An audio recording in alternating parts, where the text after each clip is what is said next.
Time travel. I really am happy with this one. Possibly my, well, I'm not going to say it's my favourite one on this publication, but I just love it because it's a variation on some various ideas. Alex Elmsley, Between the Palms, a few other things. I've just added this thing with copying the card, Gambler's Cop, to make it something which a lot of guys out there might be scared to do. Just have to be confident and believe in your abilities, and this is how it works. They pick a card unseen and place it, and it's placed in one hand between jokers or kings or whatever. Then they take another card which they sign. It's usually best to. It's usually best to sign the second card. Otherwise, it's that amazing they might think there's a duplicate. But they take a second card.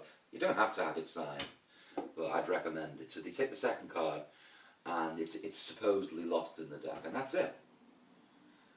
It's simply they place one card in their hand unseen, and pick another card. And basically, what you do is, the illusion is you pick up the cards that were placed firstly in say the left hand between the jokers, and it turns out that the first card, the unseen card, is the actual signed card which they pick second. It's great. That's why sometimes that's why I call this time travel. I'm a bit of a science fiction buff, but you know, I sort of say that, yeah, I say that, you know, you've sort of gone back in time, and perhaps the first card you picked was actually the second card.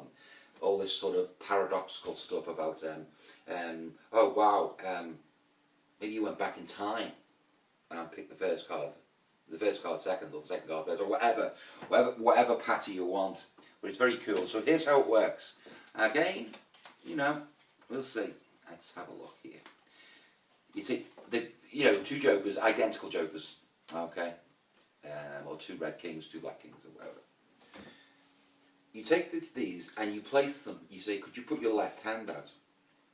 There's no one else here at the moment, so imagine that's the left hand there, and the jokers go between. It's also very important that, you know, some spectators have a knowledge that magicians can force cards.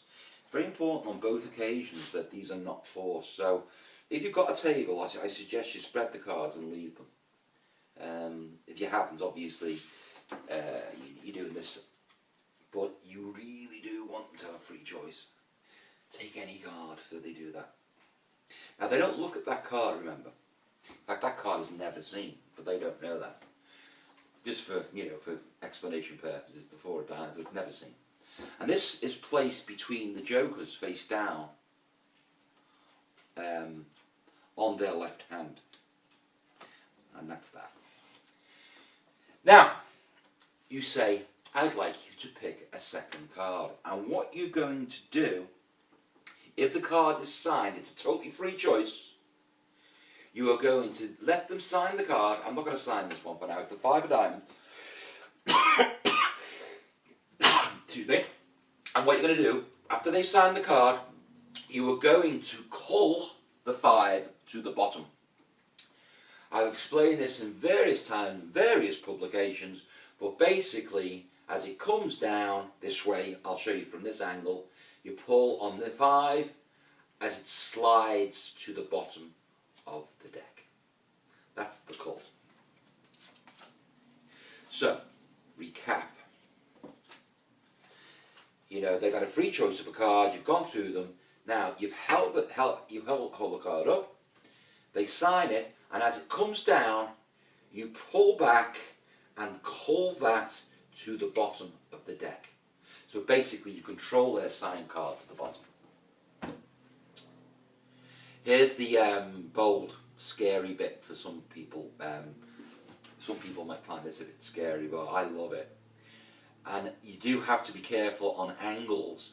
And very often this is the type of trick that you don't want to do while people are behind you. This is basically for the spectator in front and maybe a couple more in front. It's not good on angles. But look how bold this is. You're going to ask them, they've already got their left hand out with those cards. You're going to ask them to put out their right hand, and you're going to place the cards, the pack, on their right hand. That's a little bit of misdirection, which you actually do, but what you're going to do first, you're going to cop the bottom card, the 5, into your left hand, down this way. Now, copying a card, I'll just do it this way. I think I may have taught this before. Basically, you're going to get a break over the bottom card, okay? A break over the bottom card. You pull back and leave the card there as the pack goes back there. Now I know it's sticking out here, but watch. If I do this, the card is well hidden. So it's not quite a palm. It's like half a palm. It's what's called a gambler's cop. So there we have it. Pack comes back, holds that card there, and then you give, as you turn this hand away, you give the pack. You place the pack on their spectator's right hand. So from this angle, it goes like this. Okay, put your hand out. Now I've copped the card here in my left hand. That goes on their right hand. Now all you're going to do is pick up those 3 cards and add this card to the bottom. It's not as difficult as it looks. They just come together. Watch, I go 1, watch. I pick these up out the hand.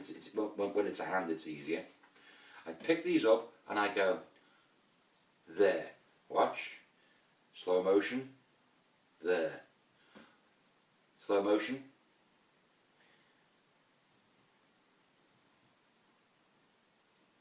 There. They never see it. Watch.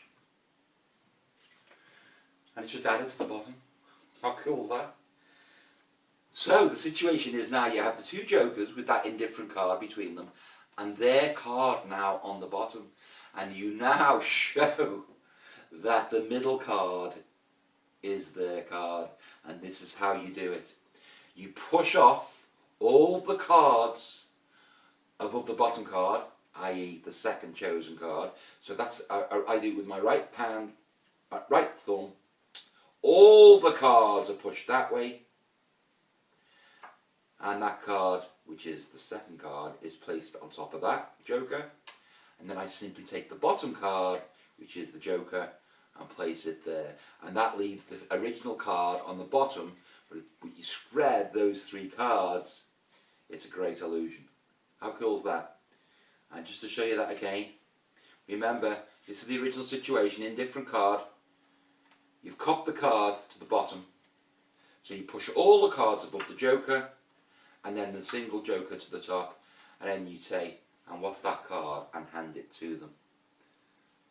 And as they turn that over, it's the original, it's the second card that was picked, which seems to be the first card. Okay? And that's it.